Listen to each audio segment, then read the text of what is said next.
4-year-old Ntokozo Zikali has appeared in court today for allegedly murdering 4-year-old Bugabo Bo. That's a 4-year-old girl who was reported missing by her family last week. Her body was found dismembered over the weekend.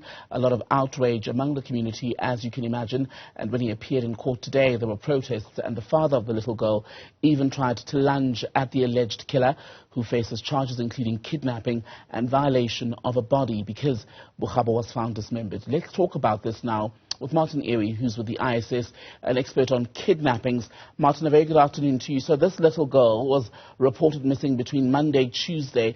A week later, a suspect has appeared in court for killing her, allegedly. How frequent, how common is this sort of thing in South Africa when it comes to the targeting of children? Yes, indeed. Kidnapping is a very common phenomenon in South Africa.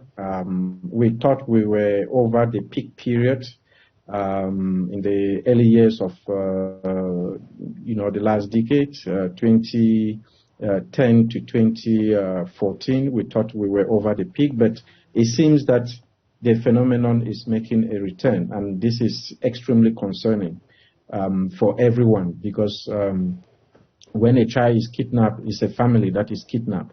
When a child is kidnapped, it's a community that is kidnapped. And I think that this is something that we need to take very, very seriously.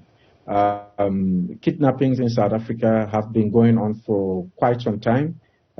Children are kidnapped for various reasons. There are children kidnapped just for the purpose of trafficking. So children are kidnapped and trafficked abroad or to some other part of the country. Others are kidnapped for their organs, which is extremely concerning. You also have children who are kidnapped by family members. And sometimes it is just a game, a very dirty game among family members where children become victims. A child is kidnapped because the parent wants to revenge. A child is kidnapped because the parent thought that he or she should have had custody over the child, and so on and so forth. So there are so many reasons why children are kidnapped in South Africa. But the most concerning one is when a child is kidnapped for criminal purposes. Right. So in the case of little Bugabo, we now know that her body was found with parts missing. Her eyes, for example, I was reading, have also been removed. An appeal today from the family through the Premier of Gauteng, Panyaza Lesufi, for people to help the family because they feel as though it would not be fair or they would not be at peace if she were to be buried with her body parts still missing. When the body parts of children are taken and they are killed, where do they go? Well, they end up somewhere. Someone is going to buy it. So, these are organs. These are vital organs that people are looking for. So they end up in a hospital somewhere with someone who need it. Look, I don't know the specific details of this, and I hope that the autopsy will be able to really determine that the part were deliberately removed and taken away.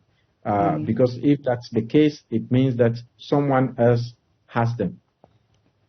And today it was listening to the Premier, Panyaza Lesufi, another list of promises from a head of government that something will be done to address the shocking levels of violence against women and children in South Africa. But when you look at the crime stats released most recently by the Police Minister, Begicele, for the period April to June 2022, 855 women were killed, 243 children were also murdered in that period. So those promises ring hollow for many people.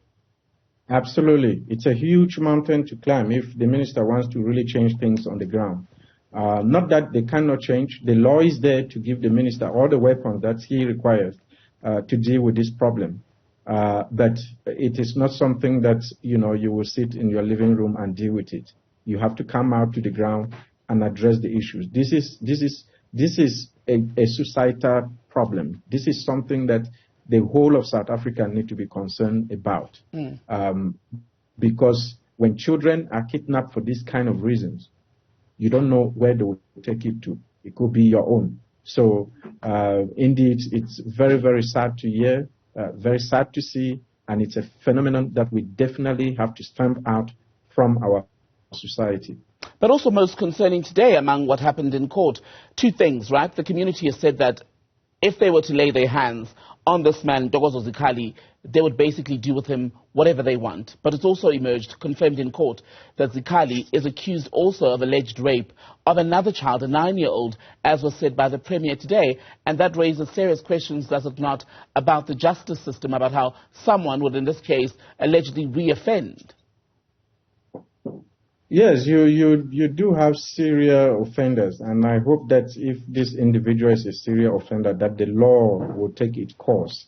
And I think that it's extremely important to give the law the chance, and not for the community to deal with it. We know the outbursts of emotions. I mean, every single father, mother, parent, uncle, or whosoever. I have a child also, and when something like this happens, I feel the pain deep. But the only way to solve this problem is when we leave the law to actually take its course and to deal with the situation as it should. Because what the law would do would be to address the root causes of this problem.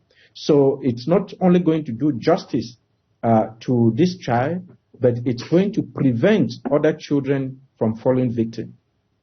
Thank you very much, Martin Ewi. Good to speak to you with the ISS, a kidnapping expert, speaking to us today.